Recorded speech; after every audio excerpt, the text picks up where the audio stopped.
Hey friends, welcome back into this short video with OSV Pro. In this video, I'm going to be working with you on how to make a vertical divider in your Flutter mobile app. It's just going to be 1-2 minutes video, very fast. Now this is it. Previously, this is what we have.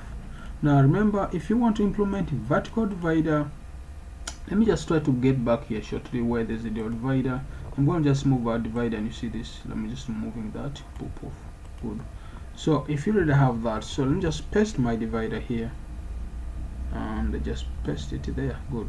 Now just try to use that. This will work out for us. Now here I'm going to just put a constant because I'm going to pass a divider. Now when you're passing up your vertical divider, this is what you have to do.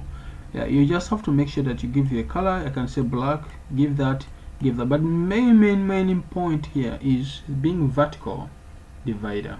So this is a vertical divider for your app, whereby if I save and try to load here, we should have our app loaded. But now this time around, I've already pointed for a vertical divider, and that definitely gives us a chance to come up with a vertical divider into your Flutter mobile app.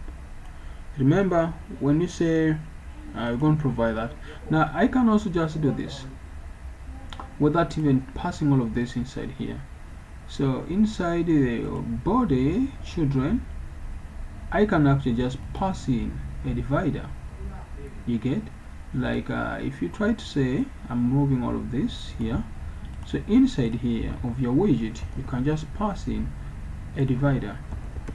Get, you can just pass in a divider if you want, and that implies that, remember, if you check on the children here or previously on this stuff where we had these are the children, we have the center, then we pass in. Now this center meaning I'm just setting up the stuff based on, because the center is just I'm setting up that given particular text inside there. It does not actually affect it at all. You get, if maybe you can move that off, you can move that off, or you can actually put it inside here where you pass a constant inside there, depending on how you want it. And this should definitely give us the chance to have a vertical divider still on our Flutter app, depending on how you want to need it.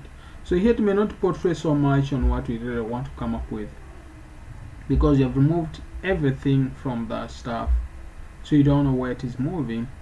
But this is how you definitely provide a vertical divider on your Flutter mobile app. So if you guys find it interesting, please don't forget to subscribe to my YouTube channel. Each time I post a new video, you get notified. Thank you.